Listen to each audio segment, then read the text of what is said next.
consciência maior do seu corpo e das doenças. Então, deixa eu passar, pensar antes disso. Nós temos então, essas doenças crônicas todas que eu mencionei implicam normalmente no uso de um medicamento. E esse gráfico aqui está mostrando a proporção da população que usa medicamento de uso contínuo, homens e mulheres. Então, para as últimas idades, algo como 80% das mulheres utilizam algum medicamento de uso contínuo.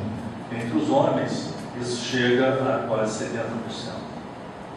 Então, pensando na projeção, algo como em 2010, 20% da população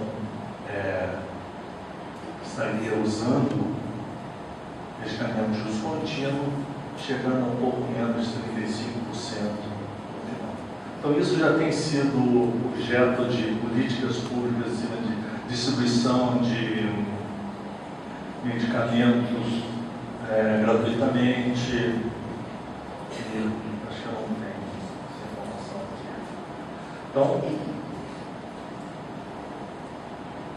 voltando àquela fala minha sobre a visita ao médico das mulheres, o gráfico é esse. Então, isso aqui são a proporção de mulheres e homens que declaram que foram ao médico nos últimos 12 meses. Esse aqui, eu não estou mostrando, mas existe uma mudança temporal. Então, existe um aumento na proporção de homens e mulheres que estão indo ao médico no período de um ano. Mas dá para notar essa diferença bem grande aqui, né? Entre homens e mulheres. Então, parece uma coisa semelhante nas primeiras idades, mas já no grupo 10 a 14 anos há uma diferenciação, mas em linhas gerais existe um aumento com a idade. Então, o envelhecimento da população traria um aumento dessas consultas médicas. Todos. Ué? Então, não vão ter que imaginar que haveria um aumento médico como o senhor tem que preparar esse gráfico. Iria as consultas médicas, na minha lembrança, que era algo como em torno, chegava quase em torno de 50% aqui e aumentava um pouco, até um pouco menos, 70%. Então, eu não queria terminar com um tom muito pessimista, já que eu comecei com uma história que parecia muito pessimista. Mas, pelo menos na história do Metamorfose, Ulisses dizia que ela tinha uma voz muito bonita.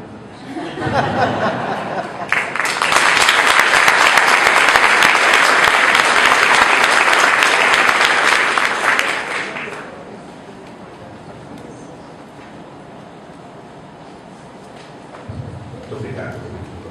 Sobre esse conteúdo, especificamente. Eu vou me permitir não fazer comentários, e abrir imediatamente para as colegas que vão perguntar. Me parece que teremos pelo menos 15 minutos para abrir uma discussão desse importante. Por favor.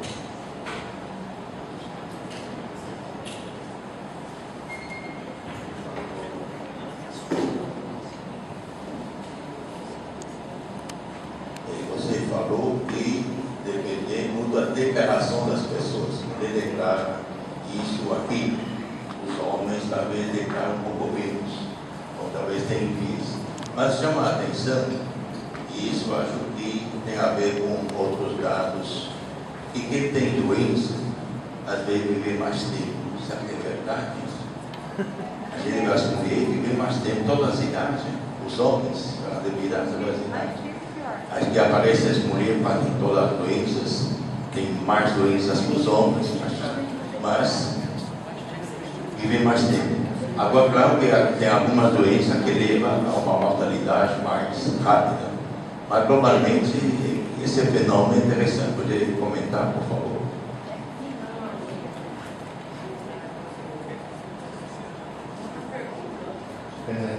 Eu tenho a sensação que é melhor fazer um grupo de perguntas para evitar repetições. Infelizmente eu não montei a ordem, mas eu sei que a Maria Nunes e Susana haviam pedido a palavra. Então vamos colocar para rodar três questões, depois prosseguimos. Ana, por favor.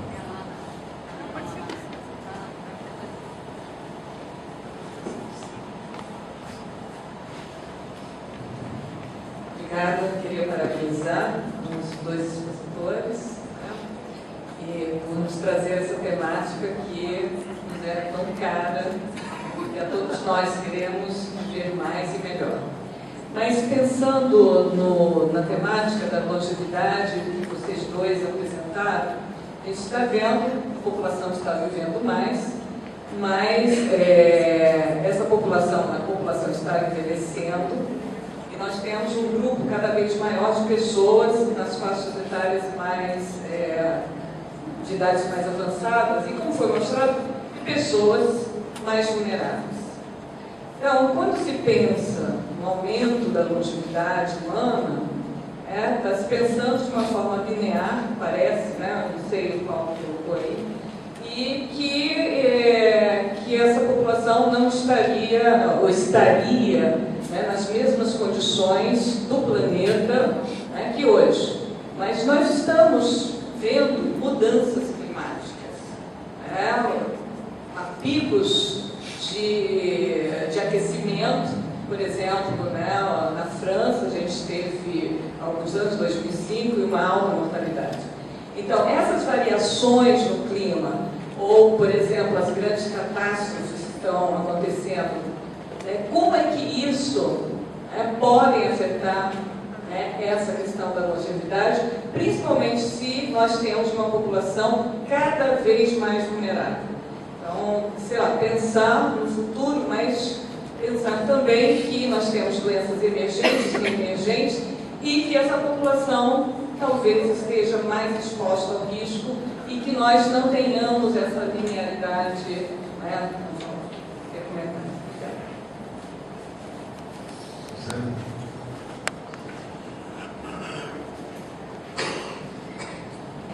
Também queria parabenizar a empresa e tenho algumas questões. Algumas estão vinculadas com o que o Thierry colocou, eu acho que é questão de gênero. Quando a gente está trabalhando com o tema de saúde e longevidade, eu acho que trabalhar, como o Caizô colocou, sexo e idade, entrar com as relações de gênero e como que gênero se relaciona diferentemente aí com a área de saúde, eu acho que é importante que a gente discuta isso. E o Caizô até já colocou com relação à declaração e o Thierry colocou com relação à letalidade. Eu acho que muitos homens não estão aí nos seus gráficos porque Cabut já morreram, né? Não conseguiram nem detectar a doença antes, não preveniram e então morreram mais cedo. Então, meu comentário é nesse sentido. Como a gente tem uma relação de gênero aí do tratamento com as doenças, como que isso pode, no longo prazo, afetar não linearmente mais, né, como a Ana está falando, que a gente espera que tenha uma mudança no futuro, que os homens realmente se tornem um pouco mais aware do seu estado de saúde. E aí vai minha segunda pergunta, que é com relação, como você fez a média para o Caizô, especificamente, como fez a média de 98 a 2008 das doenças e do número de consultas, não dá para ver se já teve algum efeito, porque a gente sabe que tem uma política de saúde do homem, tem a área de saúde do homem agora, a área técnica de saúde do homem, se já a gente consegue ver algum efeito, como você mexeu com os dados da PNAD, se a gente já consegue ver o efeito dessa política pública da maior participação dos homens, maior número de consultas, pelo menos, se não na declaração de doenças crônicas. E a outra pergunta é um pouco futurista, e também aí poderia o Paulo comentar sobre isso, o Pedro também, que a gente faz essa linearidade pensando aí no futuro, mas como que a genética entra, né? Como que essa, enfim, o que a gente espera que os avanços na área de genética podem alterar, não só em relação à qualidade de vida que a gente vai ter com morbidades um pouco mais leves, mas na longevidade, até onde a gente poderia ir pensar em ir, se a gente vai continuar aumentando aí o span, né, não mais o envelhecimento, não o envelhecimento em si, mas o span, a longevidade. Muito obrigado. Vamos passar as respostas. Vamos iniciar pelo nosso das apresentações. Sim. Obrigado pelos comentários. Com relação à tendência linear, eu acho que a mensagem é mais do que propor que o futuro vai ser um momento linear na experiência de vida. Não tem um sentido, eu acho que muitos dos autores pensaram nessa hipótese, mas é mostrar que realmente, empiricamente, até agora, se pode ajustar essa evolução a uma linearidade. E que faz mais de um século que ninguém pensava assim, que não vem pensando assim. Sempre estamos tratando de pôr um limite que 10 anos depois é superado. Coloca o limite, novamente é superado. Então a mensagem que passa melhor, através da minha apresentação, é a incerteza em quanto ao futuro. Que por maior necessidade metodológica que exista de estabelecer esses limites, mas está havendo continuamente uma subavaliação e avaliação do que o futuro nos propõe. E, nesse sentido, eu acho que o senhor tem toda a razão, o que incorpora ainda mais fogo aí, na questão da certeza, é o câmbio climático, por exemplo. Então, a gente, pelo avanço tecnológico, a gente está vendo que o spam está aumentando, está adiando algumas enfermidades e tal, mas de repente não sabe qual vai ser o efeito de determinados fenômenos que estão aparecendo. Então, tem que, acho que tem que ter claridade, quem estuda o assunto, essa amplitude, da incerteza que a gente vive nesse campo e que, além do mais, motiva cada vez mais as pessoas a entrarem, procurarem trabalhar e entender. Eu aproveito tudo pensando nas coisas sindicais dessas projeções, se faz a pergunta que você está tomando aí simplesmente a favor dos avanços proletários. Eu queria saber também se já tem gente trabalhando aqui no Brasil também, por exemplo, para fazer essas previsões, mas incorporando algumas hipóteses, por exemplo, de avanço tecnológico ou de clima que pode afetar, ou seja, introduzir algumas variáveis que poderiam afetar essa previsão.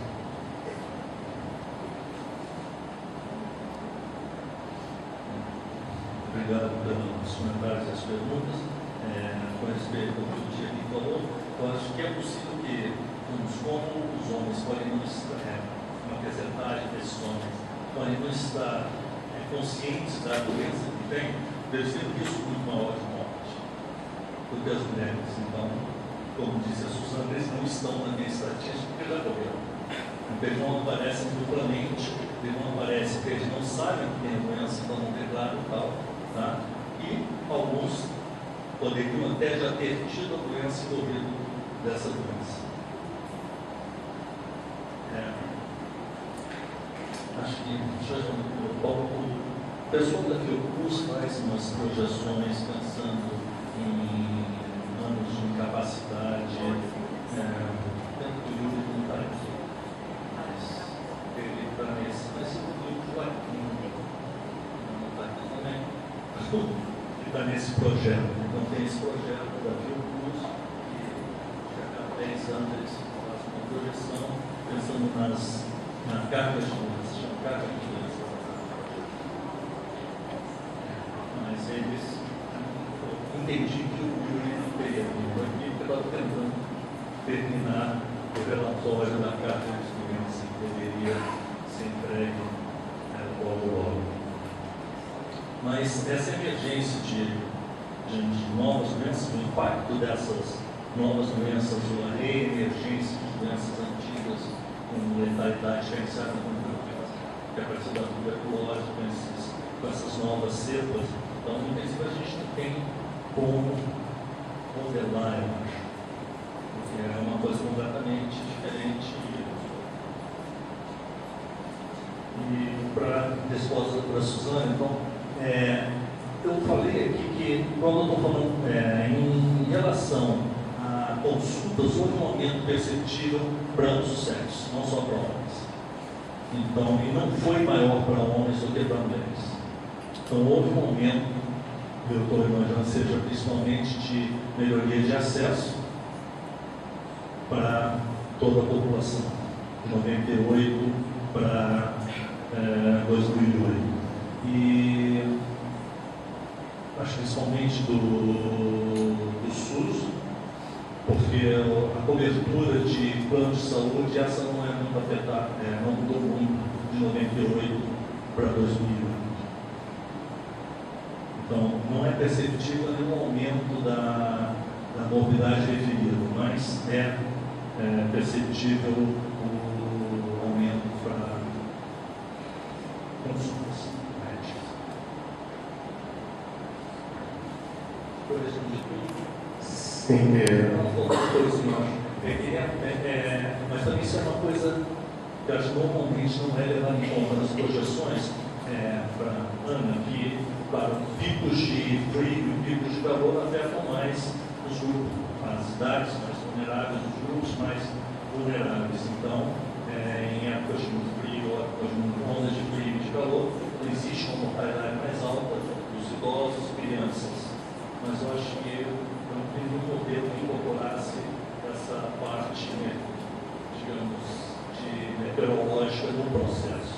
O que eu tenho visto em cima do aquecimento global, projeções em cima de mudanças de dieta, porque vai crescer, o tipo de cultura vai ter que ser adaptado a esse aquecimento, se existir. Então, Maria do Paquete tem um artigo muito interessante mostrando a mudança na dieta que vai acontecer, ou deverá acontecer com as mudanças climáticas. E tem uma outra coisinha que agora me perguntou que tem a ver com o limite biológico. Eu acho que, de alguma forma, nessa parte que eu vou lhe contar, eu aprendi com meu filho. Eu acho que existe algum limite biológico que está ligado à reprodução das células. Então, quando uma célula se reproduz, então, quando faço um processo de divisão de células que eu vou precisar para poder, sei lá, manter alguma pele, vai morrendo, não vou reproduzir isso, criar nova pele, e mucosas, etc. Os cromossomos, quando se dividem, ele tem que dar um nozinho na ponta com o telômero. Então, os telômeros que fecham os cromossomos perigonciais. E esse telômero não se reproduz. Então, células mais velhas têm telômeros mais curtos. Então, o limite seria quando existir telômero para fechar a divisão. Então, não sei se vocês lembram da Dolly, que a Dolly, ela nasceu velha porque ela foi feita com células de uma ovelha velha. Então, ela já nasce com telômero curto. Então, por isso o tempo de vida dela foi curto. Mas é porque ela já nasce com uma idade celular muito avançada. Então, eu imagino que para as populações humanas isso aconteça também, que o limite nosso de sobrevida esteja ligado à possibilidade de reprodução celular. Então, tem esse limite dos celulares. Então, o que eu não li nada sobre isso é se os telômeros são muito diferenciados entre os indivíduos. Mas essa seria. Meu filho fez o mestrado sobre isso. Você vê que não é só transferência financeira, viagem entre os grupos centrais, né? E acho que eu tenho 3 pessoas já inscritas, acho que a Estela me pela ordem, não sei das 2, tá? Eu mais pedi. Eu não sei qual que pediu pergunta. Vamos seguir essa ordem. Externo,